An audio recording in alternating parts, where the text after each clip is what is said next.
Hello बच्चों, कैसे हैं आप सब। I hope you all are fine. बच्चों, आज हम एक नया चैप्टर स्टार्ट करने जा रहे हैं केमिस्ट्री का, जो कि हमारा सेकंड चैप्टर है, जिसका नाम है सॉल्यूशंस। इसका एक्चुअल नाम है सॉल्यूशंस इन कॉलिगेटिव प्रॉपर्टीज। तो वो सभी चीजें मैं आपको बताऊंगा, आप लोग बेफिक्र रहिए।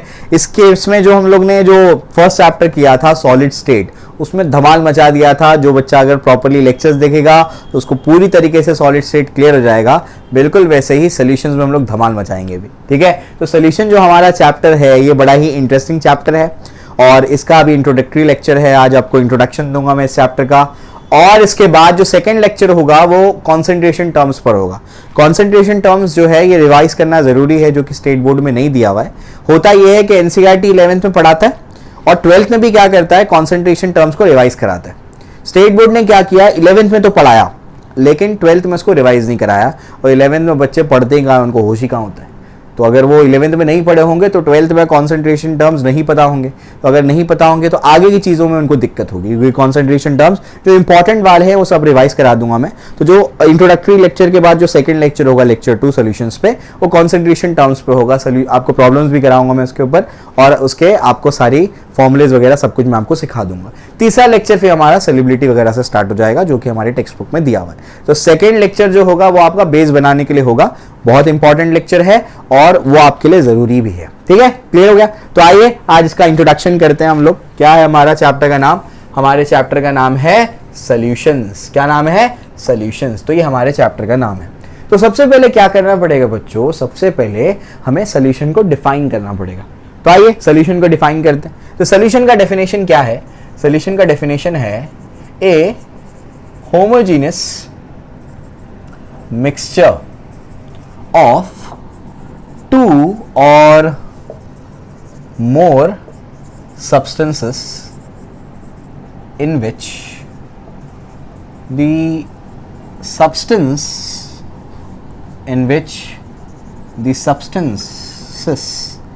loses their individual identity.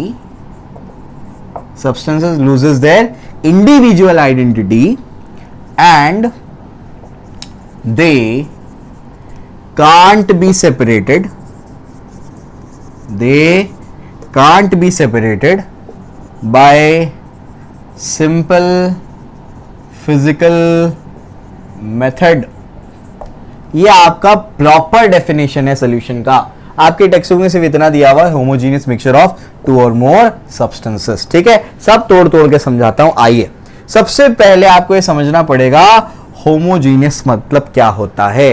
Homogeneous का मतलब होता है सेम डेंसिटी। होमोजेनियस का मतलब क्या होता है? Same density. याद रखिएगा, ये चाहे फिजिक्स में आए चाहे केमिस्ट्री में आए, होमोजेनियस अगर है इसका मतलब क्या है? डेंसिटी सेम होना चाहिए। मिक्सर का मतलब आप समझते हैं, जब क्या होंगे, एक से ज्यादा सब्सटेंसेस क्या होंगे, एक दूसरे के साथ मिलेंगे तो क्या बनेगा? एक मिक्सचर बनेगा। तो आपके पास एक ऐसा मिक्सचर है जिसकी डेंसिटी सेम है। क्या मतलब होता है इसका? आइए मैं आपको समझाता हूं एग्जांपल लेकर के। आपके पास मान लीजिए ग्लास में आपने क्या कर दिया, पानी ले लिया, वाटर आपने ले लिया, ठीक है। ये जो वाटर आपने लिया है बच्चों, इसमें आपने क्या कर दी, इसमें आपने शुगर डाल दी, है ना। बहुत टिपिकल सा एग्जांपल यही होता है। वाटर में क्या कर दिया आपने, शुगर को ऐड कर दिया। जैसे आप वाटर में शुगर को ऐड कर देंगे तो शुगर के पार्टिकल्स आकर के क्या हो जाएंगे, इसमें पूरी तरीके से घुल जाएंगे। जब शरबत वगैरह हमको बनाना होता है तो हम क्या करते हैं, हम पानी लेते हैं और पानी में क्या करते हैं, शक्कर डाल करके उसको क्या कर देते हैं, घोल देते हैं। ऐसे ही होता है। क्लियर हो गया? ठीक। अब आप क्या करेंगे, ध्यान से सुनिएगा। जब आपने क्या कर दी, उसके अंदर शक्कर घोल दी, तो शक्कर घुलने के बाद आपको शक्कर नजर ही नहीं आती। यानी जो आपकी शुगर है वो पूरी तरीके से क्या हो चुकी है, डिसॉल्व हो चुकी है। यही हुआ है, आपकी जो शक्कर है वो पूरी तरीके से क्या हो गई, इसके अंदर डिसॉल्व हो गई, यानी आपको अब वो शक्कर नजर नहीं आ रही, ठीक है ना। तो मैंने क्या कर दिया, 2 सब्सटेंसेस को मिक्स कर दिया, तो एक मिक्सचर तो बन गया। अब वो एक मिक्सचर जो बना है, उस मिक्सचर की खास बात क्या है, वो होमोजीनस है। ये जो मिक्सर बना है वो होमोजेनस है। होमोजेनस का मतलब क्या, उसकी डेंसिटी सेम है। डेंसिटी सेम का मतलब ये होता है, ध्यान से सुनिए, कि आपके पास मान लीजिए कि आपने क्यूब लिया है। क्या लिया आपने? क्यूब लिया है। समझ में आ गया? ये आजू बाजू से सब जगह से पैक है और ऊपर से खुला हुआ है। जैसे वो सिरप का कप होता है वैसे गोल वाला, वैसे आप मान लीजिए कि आपके पास कोई क्यूब वाला है, क्यूब तरीके का है ना। तो आपके पास यूनिट क्यूब है। क्या है? Unit cube. आपने क्या कर दिया, यहां से यूनिट क्यूब में पूरी तरीके से क्या कर दिया, ये जो आपका सोल्यूशन बना है उसको आपने क्या कर दिया, पूरा भर लिया। तो यूनिट क्यूब का आपने क्या कर दिया, मास चेक किया। समझ में आ रहा है? यूनिट क्यूब मतलब क्या, इसका वॉल्यूम क्या होता है, 1 होता है। बात समझ में आ रही? तो आपका जो यूनिट क्यूब है उसमें आपने क्या कर दिया, यहां से इस एंड से क्या कर दिया, आपके सोल्यूशन उसमें पूरा भरा, उसके मास को चेक किया। बात समझ में आ रही? क्या बोल रहा हूं, उसका मास आया x ग्राम। कितना आया, x ग्राम। बात समझ में आती है? फिर आप क्या करते हैं, वही वाला यूनिट क्यूब लेते हैं, अब उसको क्या करते हैं, यहां से आप क्या करते हैं, भरते हैं। इधर से जैसे आपने इसको भरा, आप क्या कर दिया, मतलब क्या, आप इधर से नहीं ले रहे, आप इसके अंदर इसको डुबा करके क्या कर रहे हैं, बिल्कुल नीचे से क्या कर रहे हैं, वो सोल्यूशन भर रहे हैं। तो यहां से भर रहे हैं एक बार, और एक बार बिल्कुल नीचे से भर रहे हैं। फिर से जब उसका मास चेक किया तो कितना आया, x ग्राम। इसका मतलब क्या हुआ बताओ, इसका मतलब ये हुआ कि आप चाहे वो सॉल्यूशन यहां से लो चाहे यहां से लो, उसकी डेंसिटी सेम है। डेंसिटी क्या होता है, मास पर यूनिट वॉल्यूम। तो एक यूनिट वॉल्यूम पे क्या आ रहा है, x ग्राम पर यूनिट वॉल्यूम। हर यूनिट वॉल्यूम मतलब 1, हर 1 यूनिट वॉल्यूम पे कितना आ रहा है, x ग्राम आ रहा है, चाहे यहां से लो चाहे यहां से लो। इसका मतलब डेंसिटी क्या है, सेम है। बात समझ में आ रही क्या बोल रहा हूं मैं? तो ये एक होमोजेनियस मिक्सचर है। आप उसको यहां से टेस्ट करो या यहां से टेस्ट करो, टेस्ट भी सेम आएगा। बात समझ, अगर डेंसिटी सेम है तो मतलब number of solid particle same है, number of solid particle same है, मतलब यहां का मजा और यहां का मजा क्या होगा, सेम होगा। दोनों जगह का टेस्ट भी सेम होगा। समझ आ रहा है क्या बोल रहा हूं मैं, क्लियर है? तो याद रखिएगा कि जब भी हम सोल्यूशन की बात करेंगे तो सोल्यूशन एक होमोजेनियस मिक्सचर होता है। 2 या 2 से ज्यादा सब्सटेंसेस मिलेंगे और एक दूसरे के साथ मिल करके क्या कराएंगे, होमोजेनियस मिक्सचर बनाएंगे। होमोजेनियस यानी क्या, सेम डेंसिटी वाला मिक्सचर, हर यूनिट वॉल्यूम पे जो उसका मास होगा वो सेम होगा। बात समझ में आ रही, क्लियर है? ये आपका मतलब होता है होमोजेनियस मिक्सचर का। तो होमोजेनियस मिक्सचर ऑफ 2 और मोर सब्सटेंसेस, समझ में आ गया? 2 या 2 से ज्यादा सब्सटेंस भी हो सकते हैं। समझ में आ गया? आपने क्या कर दिया, आप जब क्या करते हैं नींबू पानी बनाते हैं, तो नींबू पानी में जब बनाते हैं तो आप थोड़ी शक्कर भी घोलते हैं और थोड़ा थोड़ा उसमें नमक भी होता है। समझ में आ गया? तो 3 सब्सटेंसेस हो गए, वाटर हो गया, आपका नमक हो गया, आपकी शक्कर हो गई। बात समझ में आ रही, क्लियर है ना? इस तरीके से 2 और more substances in which substance loses their individual identity. ये इंपॉर्टेंट है, सब्सटेंस अपनी इंडिविजुअल आइडेंटिटी लूज कर देते हैं। आपके जो शक्कर है वो तो सॉलिड फॉर्म में, जैसे ही आपने इसको वाटर में डिसॉल्व किया तो डिसॉल्व होने के बाद शक्कर तो गायब हो गई। तो शक्कर जो सॉलिड था अब तो वो नजर ही नहीं आ रहा, इसका मतलब वो गायब हो गया, मतलब उसकी आइडेंटिटी लूज कर दिया उसने। समझ आ रहा है क्या बोल रहा हूं मैं, क्लियर है? तो अपनी आइडेंटिटी उसने लूज कर दिया। वाटर जो होता है, वाटर जब शक्कर आपने उसमें ऐड नहीं की थी, वाटर को आप टेस्ट कर रहे थे, तो वाटर तो टेस्टलेस होता है। वाटर क्या होता है, टेस्टलेस होता है। लेकिन शक्कर ऐड करने के बाद जब आप उसी सोल्यूशन को पिएंगे तो क्या होगा, आपको वो मीठा मीठा लगेगा ना वो। बात समझ में आ रही क्या बोल रहा हूं मैं, क्लियर है? तो यहां पर आप लेकिन एक चीज याद रखेंगे कि जब भी क्या होता है आप कोई सोल्यूशन बनाते हैं तो जो सब्सटेंसेस होते हैं वो अपनी इंडिविजुअल आइडेंटिटी को खो देते हैं। समझ आ रहा है क्या बोल रहा हूं मैं? And they can't be separated by simple physical method, और उनको सिंपल फिजिकल मेथड से सेपरेट नहीं किया जा सकता। आप अगर चाहते हैं कि शक्कर घोलने के बाद अब मैं क्या करता हूं, एक एक करके शक्कर उसमें से निकालूंगा, अरे भाई शक्कर तुमको नजर ही नहीं आएगी, तुम निकालोगे कैसे? समझ में आ गया? फिजिकल मेथड का एक तरीका क्या है, आप उसको पिक करके क्या करो, निकालने की कोशिश करो, आप नहीं निकाल सकते। समझ आया, क्लियर है? तो ये मतलब होता है, तो तोड़ तोड़ के सब कुछ मैंने आपको क्या कर दिया, पार्ट्स में समझा दिया। तो क्या होता है सोल्यूशन बताओ? It's a homogeneous mixture of 2 or more substances in which the substances loses their individual identity and they can't be separated with simple physical method। समझ में आ रहा है, क्लियर है? तो याद रखना है, एग्जाम्पल क्या है होमोजेनियस मिक्सचर का, सोल्यूशन का, शुगर प्लस वाटर। क्या यही एग्जाम्पल है? नहीं बेटा, सिर्फ ये एग्जाम्पल नहीं है, अभी मैं आपको सैकड़ों एग्जाम्पल दूंगा। अभी आप बस थोड़ा सा सब्र करो। यहां तक बात समझ में आ गई? कोई दिक्कत नहीं है। तो पक्के तौर पे डेफिनेशन याद कर लेना, यही इसका क्या है, पक्का डेफिनेशन है। क्लियर हो गया? चलो भाई आगे बढ़ते हैं। आगे क्या है बच्चों, देखो ध्यान से, मैं आपको क्या करता हूं, इसका मैं आपको क्लासिफिकेशन भी समझाता हूं, और इससे पहले एक और चीज समझानी है वो भी बताता हूं। बच्चों सोल्यूशन जो है हमेशा 2 चीजों से बना हुआ होगा। सोल्यूशन जो है वो क्या होगा, 2 चीजों से बना होगा, यानी इसके 2 कंपोनेंट्स होते हैं। सोल्यूशन में एक कंपोनेंट होता है क्या आपका, सल्यूट, और दूसरा कंपोनेंट आपका क्या होता है, सॉल्वेंट। समझ आ रहा है क्या बोल रहा हूं मैं? सॉल्यूशन दो चीजों से बना होता है, एक सॉल्यूट और एक सॉल्वेंट। अभी हमने जो एग्जांपल लिया था जिसमें क्या लिया था, वाटर, और उसके साथ में क्या लिया था, शुगर। तो इसमें से एक क्या है, सॉल्यूट है, और एक क्या है, सॉल्वेंट है।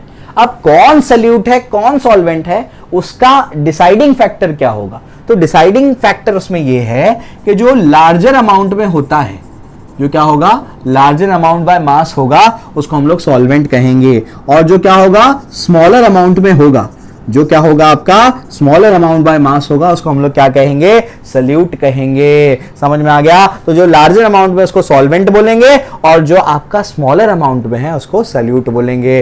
तो मुझे बताओ कि जब आप क्या करते हैं, आप जब शक्कर को पानी में घोलते हैं तो आप ज्यादा क्या लेते हैं, पानी या शक्कर? आप पानी ज्यादा लेते हैं, तो आपका सॉल्वेंट कौन है, वाटर होगा उस केस में, और आपका सॉल्यूट कौन है, शुगर होगा उस केस में। बात समझ में आ रही क्या बोल रहा हूं मैं? क्लियर है? तो इस तरीके से याद रखिएगा कि हमने जब लार्जर अमाउंट में जिस चीज को लिया हम उसको क्या बोलेंगे, सॉल्वेंट कहेंगे, और जो स्मॉलर अमाउंट में लिया उसको हम लोग क्या कहेंगे, उसको हम लोग सॉल्यूट बोलेंगे। समझ में आ गया? तो लार्जर अमाउंट वाला सॉल्वेंट, स्मॉलर अमाउंट वाला सॉल्यूट। क्लियर हो गया? ठीक है ना? चलो भाई, ये अपने को समझ में आता है। तो याद रखना, सॉल्यूशन दो चीजों से बना हुआ है, इट हैज टू कंपोनेंट्स। ठीक है ना? चलो भाई, तो solution has two components, the one of the component is solute and other component is solvent. What is solvent? Which is taken in larger amount. What is solute? Which is taken in smaller amount. समझ में आ गया? Clear है? आगे बढ़ते हैं। आगे क्या, अब जरा देखो ध्यान से। अब मैं आपको पढ़ाऊंगा टाइप्स ऑफ सॉल्यूशन। क्या पढ़ाऊंगा मैं आपको? Types of solution. सॉल्यूशन कितने टाइप के होते हैं? तो जब भी आप क्लासिफिकेशन करेंगे तो एक इंपॉर्टेंट चीज बताया था आपको मैंने, सॉलिड स्टेट में। जो बच्चों ने सॉलिड स्टेट देखा है उनके लिए आगे की चीजें और आसान होती जाएंगी। अब देखो, है ना, मैं आपको हर चीज का बेस बनाते हुए चलता हूं। वहां पर आपको मैंने बताया था कि क्लासिफिकेशन के वक्त पर आपको बेसिस देखना बहुत जरूरी है कि आप किस बेसिस पर, किस आधार पर चीजों को क्या कर रहे हैं, बांट रहे हैं। समझ आ रहा है? ठीक है ना? चलो भाई, तो टाइप्स ऑफ सॉल्यूशन में अभी जो हमारा बेसिस है, सबसे पहला जो हमारा बेसिस है वो बेसिस है, देखो ध्यान से, on the basis of components. Components के बेसिस मतलब क्या, कितने कंपोनेंट्स हैं, इसमें मैं आपको समझाता हूं। सबसे पहला जो कैटेगरी बनेगी वो आपकी आएगी बाइनरी सॉल्यूशन। क्या कैटेगरी है? Binary solution. दूसरा बच्चों आएगा, दूसरा आएगा आपका टर्नरी सॉल्यूशन। दूसरा क्या है? Ternary solution. तीसरा आएगा आपका क्वाटरनरी सॉल्यूशन। क्या होगा? Quaternary solution. मतलब क्या? बाइनरी सॉल्यूशन मतलब क्या? इसके अंदर दो कंपोनेंट्स होंगे। ये ऐसा सॉल्यूशन है जिसमें दो कंपोनेंट्स होंगे। कितने कंपोनेंट्स होंगे? दो कंपोनेंट्स होंगे। वो दो कंपोनेंट क्या होगा अपने को तो पता ही है ना। एक होगा अपना क्या, सॉल्यूट, और दूसरा क्या होगा अपना सॉल्वेंट। समझ आ रहा है क्या बोल रहा हूं मैं? इसमें बच्चों टर्नरी सॉल्यूशन में तीन कंपोनेंट्स होंगे। देखो, कंपोनेंट्स के बेसिस पे डिवाइड हो रहा है, तो तीन कंपोनेंट्स होंगे इसके अंदर। क्या होंगे? तीन कंपोनेंट्स होंगे। इसमें एक आपका होगा सॉल्वेंट और दो क्या होंगे, सॉल्यूट। सॉल्यूट 1 और क्या, सॉल्यूट 2। समझ आ रहा है? सॉल्वेंट एक ही होगा, याद रखो, कभी भी सॉल्वेंट क्या होगा, एक ही होगा। तो दो सॉल्यूट होंगे, एक सॉल्वेंट होगा, है ना? ठीक है ना? उसके बाद क्वाटरनरी आप समझ ही गए होंगे, 4 कंपोनेंट्स होंगे इसके अंदर, 4 कंपोनेंट। ये भी आप समझ में होंगे। क्या क्या होगा इसके अंदर बताओ? एक सॉल्वेंट और 3 सॉल्यूट्स होंगे। बात समझ में आ रही? क्लियर है? ऐसे आप क्या कर सकते हो, आप ऐसे भी कुछ सॉल्यूशंस देख सकते हो जिनमें क्या होगा, देखो 2 3 4 ऐसे क्या होगा, n सॉल्यूशन। समझ आ रहा है? n सॉल्यूशन मतलब क्या, जिसके अंदर क्या, ऐसा सॉल्यूशन जिसके अंदर क्या होंगे, n कंपोनेंट्स होंगे। समझ आ रहा है क्या बोल रहा हूं? जिसके अंदर क्या होंगे, n कंपोनेंट होंगे। जैसे जैसे आपका मान लीजिए फ्रूटी हो गया, जैसे आपका फ्रूटी है उसके अंदर बहुत सारे कंपोनेंट्स है, तो वो क्या है, n कंपोनेंट वाला सॉल्यूशन है। आपका कोई भी क्या हो गया, ड्रिंक हो गया। समझ आ रहा है? आपका जो है मान लीजिए जैसे लिम्का है, आपका थम्स अप है, वो n कंपोनेंट वाला सॉल्यूशन है। बात समझ में आ रही? जिसके अंदर बहुत सारे क्या है, कंपोनेंट्स है। समझ आया? क्लियर है? तो याद रखिएगा इस चीज को कि आपके पास क्या होता है, अलग अलग क्या होंगे, टाइप ऑफ सॉल्यूशन होंगे on the basis of number of components. समझ आ गया? लेकिन सबसे इंपॉर्टेंट क्या है इसमें सबसे ज्यादा इंपॉर्टेंट है आपका बाइनरी सॉल्यूशन। हमको यही डिस्कस करना है चैप्टर में। टर्नरी, क्वाटरनरी, एन वाला अपने को कोई इससे लेना देना नहीं है। अपने को क्या डिस्कस करना है, बाइनरी सॉल्यूशन। एक सॉल्यूट एक सॉल्वेंट, कहानी खत्म। समझ आ रहा है क्या बोल रहा हूं मैं? क्लियर है? ये अपने को डिस्कस करने का है। समझ में आ गई बात? कोई दिक्कत नहीं, ये अपने को करना है। तो याद रखिएगा आप लोग कि सॉल्यूशन के क्या होंगे, अलग अलग टाइप्स होते हैं on the basis of components, components के बेसिस पर, है ना। Binary, ternary, quaternary. पढ़ना क्या है? बाइनरी। बाइनरी मतलब क्या? जिसमें दो कंपोनेंट होंगे, एक सॉल्यूट एक सॉल्वेंट। सॉल्वेंट जो ज्यादा अमाउंट में होगा, सॉल्यूट जो कम अमाउंट में होगा। समझ आया? क्लियर है? चलो भाई, ये अपने को समझ में आता है। आगे बढ़ते हैं। सर दूसरा बेसिस भी है क्या? हाँ बेटा, दूसरा बेसिस भी है, उसी के हिसाब से हमने उसको क्लासिफाई भी किया है। आइए मैं आपको समझाता हूं।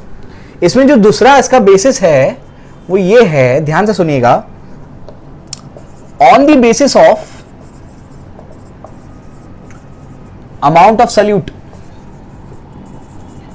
सॉल्यूट के अमाउंट पे उसका बेसिस क्या है क्लासिफिकेशन का। सबसे पहला होगा आपका कॉन्सेंट्रेटेड, क्या होगा? Concentrated solution. और दूसरा होगा आपका बच्चों डाइल्यूट सॉल्यूशन। समझ में आ गए? तो कहीं कहीं पे काम आएगा इसलिए बता रहा हूं। कॉन्सेंट्रेटेड सॉल्यूशन में क्या होता है? जिसमें मोर अमाउंट ऑफ सॉल्यूट होता है, relatively more amount of solute बोलता हूं मैं, relatively more amount of solute. समझ में आ गया? और रिलेटिवली इसमें क्या होगा? Less amount of solute. मतलब क्या? आपने क्या कर दिया, आप और आपके भाई ने मिलकर के क्या कर दिया, वो शक्कर में, पानी में क्या कर दिया, शक्कर को घोला। आपने क्या कर दिया, एक पूरा ग्लास पानी लिया, आपके भाई ने भी पूरा ग्लास पानी लिया, ठीक है ना। ठीक है, थोड़ा थोड़ा ऊपर से छोड़ दिया। अब उसके बाद क्या करते हैं, आप क्या करते हैं, आप उसके अंदर 100 ग्राम शक्कर डालते हैं और आपके भाई क्या करते हैं, उसके अंदर 150 ग्राम शक्कर डालते हैं। तो दोनों में क्या होगा, दोनों केसेस में आपका जो है, जो आपका सॉल्यूशन बनेगा वो तो salt plus sugar plus water का ही होगा। लेकिन जो आपके भाई हैं उन्होंने क्या कर दिया, अमाउंट ऑफ सॉल्यूट ज्यादा लिया एज कंपेयर टू यू। तो आपके भाई का जो सॉल्यूशन बनेगा हम बोलेंगे वो ज्यादा कॉन्सेंट्रेटेड है। क्यों? सॉल्यूट का अमाउंट ज्यादा है। समझ आ रहा है क्या बोल रहा हूं? और इसके कंपैरिजन में आपका सॉल्यूशन क्या है, डाइल्यूट है। सॉरी, समझ में आ गई बात? क्लियर है? तो इस तरीके से आपको याद रखना है कि आपका कॉन्सेंट्रेटेड सॉल्यूशन क्या होगा, जिसमें क्या होगा, अमाउंट ऑफ सॉल्यूट ज्यादा होगा, और जिसमें अमाउंट ऑफ सॉल्यूट कम होगा वो क्या होगा, आपका डाइल्यूट सॉल्यूशन होगा। क्लियर हो गया? ठीक है ना। तो ये आपको बेसिस भी मैंने इसके बेसिस पे भी क्या कर दिया, इसका क्लासिफिकेशन करके दे दिया। क्लियर हो गया? चलो आगे बढ़ते हैं। आगे क्या है देखो ध्यान से, बड़ा मजा आने वाला है। सबसे पहले बताओ क्या क्या पढ़ा, क्या क्या पढ़ा, जल्दी बताओ क्या पढ़ा। सोल्यूशन के बारे में पढ़ा। क्या होता है सोल्यूशन? अ होमोजेनियस मिक्सचर, मेरे साथ में बोलना है, a homogeneous mixture of two or more substances in which the individual component या individual substances loses their identity and they cannot be separated by simple physical method। समझ में आ गया? टाइप्स ऑफ सॉल्यूशन बताओ on the basis of component, binary, ternary, quaternary. समझ में आ गया? Binary मतलब क्या, दो कंपोनेंट होंगे, कौन, सॉल्यूट, सॉल्वेंट। समझ में आ गया? On the basis of amount of solute, concentrated, dilute. ज्यादा अमाउंट ऑफ सॉल्यूट होगा, कॉन्सेंट्रेटेड, कम होगा, डाइल्यूट। क्लियर हो गया? चलो भी आगे बढ़ते हैं। आगे क्या है अब देखो ध्यान से। सॉल्यूशन तो दो चीजों से बना हुआ है, एक अपना सॉल्यूट, एक अपना सॉल्वेंट, क्योंकि हम क्या डिस्कस कर रहे हैं, बाइनरी सॉल्यूशन, है ना। अब सॉल्यूट क्या हो सकता है, सॉलिड होगा, लिक्विड होगा, गैस होगा, यही आपको समझाना है। अभी जब भी क्या करते हैं ना हम लोग सॉल्यूशन की बात करते हैं तो बच्चे को ऐसा लगता है कि सर सॉल्यूशन का मतलब है उसमें कम से कम एक कंपोनेंट तो लिक्विड होगा ही होगा। जैसे आप क्या कर दो, आपको शक्कर घोलनी है तो आप वाटर में शक्कर घोल देते हैं, तो एक कंपोनेंट तो लिक्विड है, वाटर है, लिक्विड है। समझ में आ रहा है? उसके बाद क्या, तो अब क्या और, यानी क्या और सॉल्यूशन क्या हो सकता है। अच्छा सर वो फ्रूटी वाला एग्जांपल आप ले लो। तो बच्चे को ऐसा लगता है ना कि कम से कम क्या होगा, सॉल्यूशन जब हम लोग बात करते हैं तो कम से कम एक कंपोनेंट क्या होगा, उसके अंदर लिक्विड होना जरूरी है, जबकि ऐसा नहीं है। दो सॉलिड मिलकर के भी एक सॉल्यूशन बना सकते हैं, दो गैस मिलकर के भी एक सॉल्यूशन बना सकते हैं। समझ आ रहा है क्या बोल रहा हूं मैं? सॉलिड और गैस मिलकर के भी सॉल्यूशन बना सकते हैं, ये भी पॉसिबल है। समझे? तो दोनों में से एक का लिक्विड होना जरूरी नहीं है, यानी सॉलिड या सॉलिड में से एक का लिक्विड होना जरूरी नहीं है। समझ आ रहा है क्या बोल रहा हूं? वही समझाने जा रहा हूं अभी मैं। ठीक है, चलो भाई, ठीक, ध्यान से सुनो, सब याद हो जाएगा। ठीक, तो सॉल्यूट क्या हो सकता है बच्चों? सॉल्यूट सॉलिड भी हो सकता है, लिक्विड भी हो सकता है, गैस भी हो सकता है। सॉल्वेंट सॉलिड भी हो सकता है, लिक्विड भी हो सकता है, गैस भी हो सकता है। समझ आ रहा है क्या बोल रहे हो? तो इस हिसाब से क्या होगा, इस हिसाब से इसके 9 टाइप के आपको क्या करूंगा, मैं भी सॉल्यूशंस बताऊंगा। तो 9 टाइप के सॉल्यूशंस बनते हैं, वो आपको मैं समझाने जा रहा हूं। क्लियर है? तो ये आपकी टेक्स्ट बुक में दिया है। क्लियर हुआ? तो याद रहेगा कि जब भी हम सॉल्यूशन बनाएंगे तो जरूरी नहीं है कि एक कंपोनेंट का लिक्विड होना चाहिए, जरूरी नहीं है ऐसा एक कंपोनेंट को लिक्विड होना ही पड़ेगा, ऐसा बिल्कुल भी जरूरी नहीं है। दो सॉलिड मिलकर के भी सॉल्यूशन बना सकते हैं, तो गैस मिलकर के भी बना सकते हैं, एक सॉलिड एक गैस मिलकर के भी बना सकता है। समझ में आ गया? क्लियर? लिक्विड गैस मिलकर के भी बना सकता है। ठीक है ना? आइए मैं आपको समझाता हूं। तो अब हमारा मुद्दा क्या है? Types of solution. अब मैं याद करने की ट्रिक बताऊंगा, उसको पूरा का पूरा टेबल याद हो जाएगा, ध्यान से सुनना है बस। समझ आ रहा है क्या बोल रहा हूं मैं? ध्यान से सुनना है। 3 कॉलम बनेंगे बच्चों, 3 कॉलम। एक कॉलम में आएगा आपका सल्यूट, एक कॉलम में आएगा आपका सॉल्वेंट। समझ में आ गया? और एक में आएंगे आपके एग्जाम्पल्स। समझ आ रहा है क्या बोल रहा हूं मैं? क्लियर है? चलो भाई, अब एक और चीज याद रखो। अब जो मैं आपको बता रहा हूं उसके लिए अगर आप ये बेसिक चीजें याद रखेंगे तो आपको समझने में आसानी होगी। मुझे बताओ, आप क्या करते हैं? शक्कर को पानी में घोलते हैं, तो शक्कर घुलती है और पानी क्या करता है? शक्कर को घोलता है। तो जो घुलता है वो सल्यूट है और जो घोलता है वो सॉल्वेंट। समझ आ रहा है क्या बोल रहा हूं मैं? जो घुलता है, कौन घुलता है? शक्कर घुलती है। घुलता है नहीं, डिसॉल्व होना, ये मतलब होता है ना उसका। जो घुलता है वो सल्यूट है और जो घोलता है वो क्या है? सॉल्वेंट है। यानी जो ज्यादा अमाउंट में है वही घोलेगा और जो कम अमाउंट में घुल जाएगा। समझ में आ गया? तो सल्यूट मतलब क्या? जो घुलता है, जो डिसॉल्व होता है, डिसॉल्व होता है। समझ आ रहा है क्या बोल रहा हूं मैं? सॉल्वेंट का मतलब क्या? जो डिसॉल्व करता है। समझ आ रहा है क्या बोल रहा हूं मैं? ठीक है ना? जो डिसॉल्व होता है वो आपका सल्यूट है, जो डिसॉल्व करता है वो आपका सॉल्वेंट है। तो शुगर प्लस वाटर वाले एग्जांपल को याद रखना। शुगर डिसॉल्व होता है तो वो सल्यूट है, वाटर डिसॉल्व करता है तो वो सॉल्वेंट है। याद रखो तो आसानी होगी इससे। ठीक है? अब मैं जो आपको बताने जा रहा हूं उसी तरीके से इस टेबल को याद रखना है, वरना टेबल याद करने में तुम लोग 2 घंटे लगा दोगे। टेबल इसी तरीके से याद करना जो मैं आपको बता रहा हूं। चुपचाप क्या करने का? यहां लिखने का सॉलिड, यहां लिखने का सॉलिड, यहां लिखने का सॉलिड। समझ में आ गया? ये बना दो ऐसे। फिर यहां क्या लिखने का?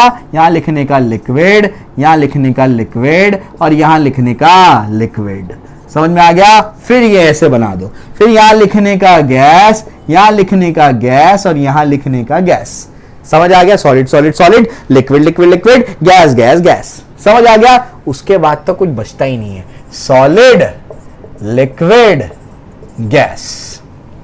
समझ आ रहा है? ठीक है ना? उसके बाद यहां पर सॉलिड, लिक्विड, गैस। समझ आ गया? Solid, liquid, gas. 2 कॉलम तो तुमको ऐसे ही याद करा दिए मैंने। Solid solid solid, liquid liquid liquid, gas gas gas. Solid liquid gas, solid liquid gas, solid liquid gas. समझे? अब मैं तुमको एग्जांपल याद कराने जा रहा हूं। आओ एक एक करके एग्जांपल्स को डिस्कस करते हैं। ठीक है? चलो आओ, देखो ध्यान से। यहां पर जो है सॉलिड में सॉलिड डिसॉल्व हो रहा है, मतलब एक सॉलिड ज्यादा क्वांटिटी में है, एक सॉलिड कम क्वांटिटी में, और दोनों का होमोजीनियस मिक्सचर बन रहा है। समझ आ रहा है? होमोजीनियस मिक्सचर बन रहा है मतलब क्या? हर यूनिट वॉल्यूम में डेंसिटी सेम होगी। इसका एग्जांपल क्या है? इसका एग्जांपल एलॉय है बेटा। एलॉय क्या होता है? 10th में पढ़ा ना तुमने? क्या होता है एलॉय? बोलो। अरे क्या होता है एलॉय? एलॉय क्या होता है? याद होगा तुमको। एलॉय बेसिकली होता है the substance form when 1 metal और नॉन मेटल और 2 मेटल्स और मेटल नॉन मेटल्स जब क्या होते हैं, मिक्स होते हैं, तो क्या बन जाता है? आपका एलॉय बनता है। ये आपने पढ़ा होगा। एग्जांपल दे देता हूं मैं, मेटल नॉन मेटल का मिक्सचर या मेटल मेटल का मिक्सचर, है ना? ठीक है ना? और ये आपका क्या है? एलॉय है। ये आपने पढ़ा होगा 10th स्टैंडर्ड में। तो एग्जाम्पल के तौर पर मैं आपको कहता हूं ब्रॉन्ज हो गया, ब्रास हो गया। ये किससे बना होता है बताओ? ब्रॉन्ज जो है आपका कॉपर प्लस टिन से बना होता है। ब्रास आपका बना होता है कॉपर प्लस जिंक। बात समझ में आ रही क्या बोल रहा हूं मैं? ठीक है ना? तो 2 सॉलिड को मिला करके भी क्या बनाया जा सकता है? सॉल्यूशन बनाया जा सकता है। उसका एग्जांपल क्या है? एलॉय। तो ये जो आपके जहन में मिसकंसेप्शन होता है कि सॉल्यूशन का मतलब एक कंपोनेंट तो कम से कम लिक्विड होगा, वो पहले एग्जांपल तोड़ देता है कि 2 सॉलिड मिलकर के भी क्या कर सकते हैं? होमोजेनियस मिक्सचर बना सकते हैं। बात समझ में आ रही? एग्जांपल क्या है? एलॉय, ब्रॉन्ज और ब्रास, दोनों एग्जांपल आपको बता दिया मैंने। क्लियर हो गया, बात समझ में आ गई, ठीक है ना। तो यहां पर ये सॉलिड में, ये एक सॉलिड में दूसरा सॉलिड क्या हो गया, घुल गया, डिसॉल्व हो गया, ठीक है ना। चलो भाई, तो ये याद रहेगा, ये इसको आप लोग कॉपी कर लेना, यहाँ जगह नहीं है तो मैं इसको रब कर रहा हूं, ठीक है। अब मुझे क्या करना है, सेकेंड वाला डिस्कस करना है। सेकेंड वाला कौन है बताओ, सेकेंड है आपका सॉलिड इन लिक्विड। सेकेंड क्या है, solid in liquid. Solid in liquid, solid in मतलब क्या, किसी लिक्विड, ज्यादा कौन होगा, सॉल्वेंट, यानी क्या, किसी लिक्विड में कोई सॉलिड डिसॉल्व होगा, ज्यादा लिक्विड है कम सॉलिड है, ऐसा कोई एग्जांपल याद है क्या। ज्यादा लिक्विड है कम सॉलिड है, ज्यादा लिक्विड है कम सॉलिड है, बताओ बताओ बताओ क्या एग्जांपल है, क्या एग्जांपल है, सोचो सोचो सोचो। आपका लिक्विड ज्यादा है सॉलिड कम है, इसका एग्जांपल क्या है, यानी सॉलिड लिक्विड के अंदर डिसॉल्व हो गया, क्या एग्जांपल है, क्या एग्जांपल है। अरे भाई अभी तुमने देखा ना, आपका शुगर प्लस वाटर, यही तो है, ज्यादा लिक्विड थोड़ा सॉलिड, यानी क्या आपने क्या कर दिया, शुगर प्लस वाटर, यानी आपने वाटर में शुगर को डिसॉल्व कर दिया।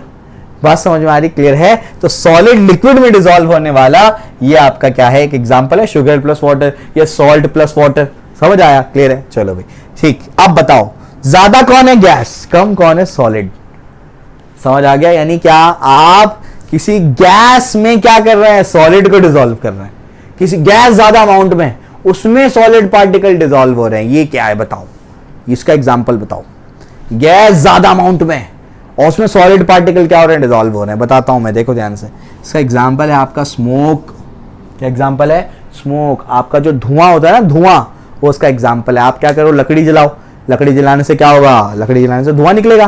तो जो चारकोल के पार्टिकल्स है ना, ऑर्गेनिक पार्टिकल्स, ऑर्गेनिक पार्टिकल्स हवा में क्या हो जाते हैं, यूनिफॉर्मली क्या हो जाते हैं, मिक्स हो जाते हैं, समझ आ रहा है क्या। तो ज्यादा अमाउंट में कौन है, देखो सॉल्वेंट, सॉल्वेंट कौन है, गैस, यानी गैस ज्यादा अमाउंट में और सॉलिड पार्टिकल्स के साथ में क्या होगा, यूनिफॉर्मली मिक्स हो गए। तो स्मोक क्या है, स्मोक जो है इस चीज का एग्जांपल है, किसका एग्जांपल है, आपके सॉलिड डिसॉल्व इन गैस का एग्जांपल है।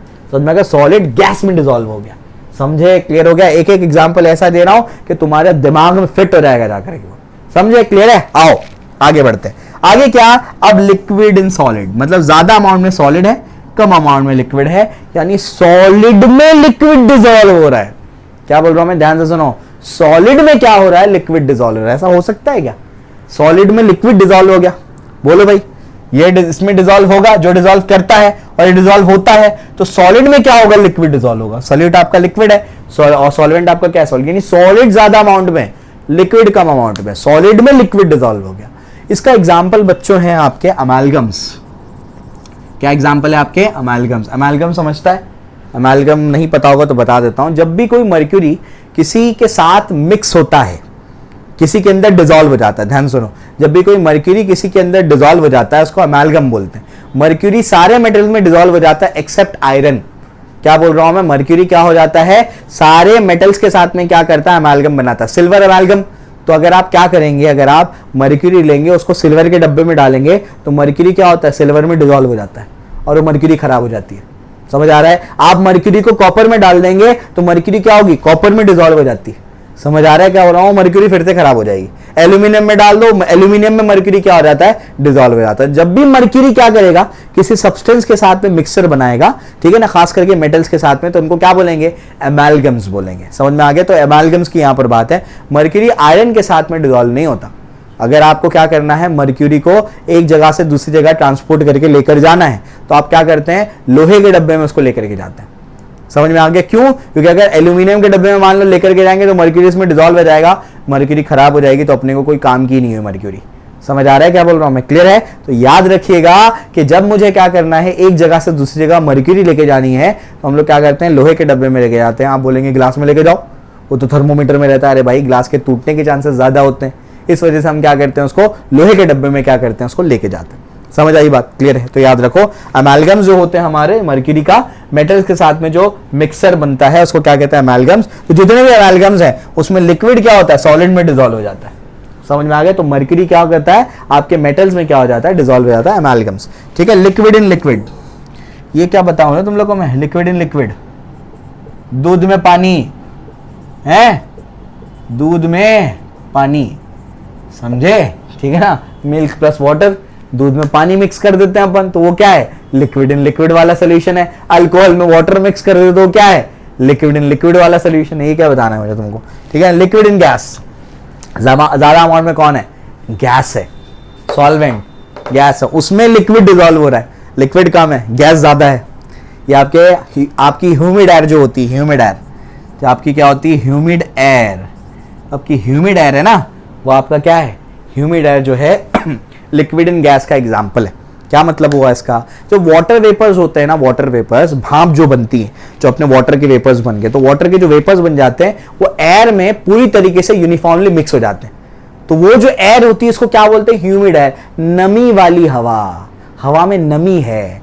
वो आपके जो एड जो बताता है ना, हवा में नमी है कि नहीं, समझ में आ रहा है क्या बोल रहा हूं मैं। तो जो आपकी नमी वाली हवा होती है, नमी वाली हवा कैसे बनी है, जो वाटर वेपर्स है वो एयर के पार्टिकल्स के साथ में मिक्स हो गए, समझ में आ गया। तो वो जो आपकी एयर बनती है उसको क्या बोलते हैं, ह्यूमिड एयर कहते हैं उसको। समझ आई बात, क्लियर है। तो आपका ह्यूमिड एयर हो गया।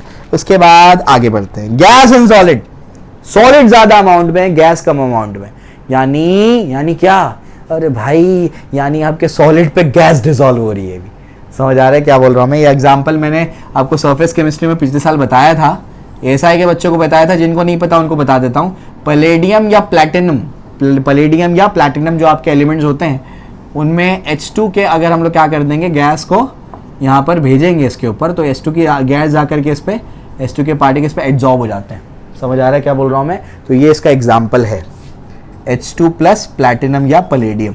समझ में आ गया, गैस जो है वो सॉलिड में डिसॉल्व हो जाती है जाकर के। ज्यादा कौन है, सॉलिड, कम कौन है, गैस के पार्टिकल। तो ये भी एक तरीके का सोल्यूशन है। होमोजीनियस क्या होता है, मिक्सचर बनता है। Gas in liquid, gas in liquid, समझ में आ गया, gas in liquid, gas liquid के अंदर डिसॉल्व हो गई है, गैस कम अमाउंट में है, लिक्विड ज्यादा अमाउंट में है। अरे भाई लिम्का हो गया, थम्सअप हो गया, पेप्सी हो गया, लिक्विड ज्यादा अमाउंट में, अंदर क्या भरी है, गैस। समझ आ रहा है क्या बोल रहा हूं मैं, क्लियर है। लिख देता हूं आपके, एरेटेड ड्रिंक्स, एरेटेड ड्रिंक्स यानी क्या, अरे भाई लिम्का याद रखो, लिम्का से मुझे याद रहता है, ठीक है। Gas in gas, gas in, अरे क्या बताऊं यार, एयर क्या होता है, O2 प्लस N2, ऑक्सीजन और नाइट्रोजन का मिक्सचर, होमोजीनियस मिक्सचर। बात समझ में आ रही है। जो तुम सांस ले रहे हो वो क्या है, एक सोल्यूशन है। समझ आ गया, तुमको नहीं पता लेकिन है वो सोल्यूशन। तो सोल्यूशन होने के लिए क्या एक कंपोनेंट का लिक्विड होना जरूरी है, कतई नहीं। समझ आ रहा है, क्लियर हो गया। तो ये पूरा का पूरा टेबल आपको याद हो जाएगा, एक दो बार रिवाइज करो, अच्छे से तुम्हारे दिमाग में बैठ जाएगा। ऐसे एग्जांपल्स लिया हूं जो बहुत बेसिक है और हमारे आसपास के। मैं जो पढ़ाता हूं ना वो आसपास की चीजों से रिलेट करने की कोशिश करता हूं, क्योंकि हमारी आसपास की चीजें ही हैं, ये किताबी चीजें नहीं, ये प्रैक्टिकल चीज है, इसको रिलेट करना चाहिए आपको। समझ आया, क्लियर है। तो ये आपको आई होप समझ में आया होगा। तो आज का लेक्चर अच्छा लगा, बुरा लगा, कैसा लगा, कमेंट सेक्शन में हमको बताइए और अपने दोस्तों के साथ में इसको शेयर करिए। सब्सक्राइब नहीं किया है तो हमारे चैनल को सब्सक्राइब करिए और अच्छे से पढ़िए, बहुत अच्छा स्कोर करिए। Okay, thank you.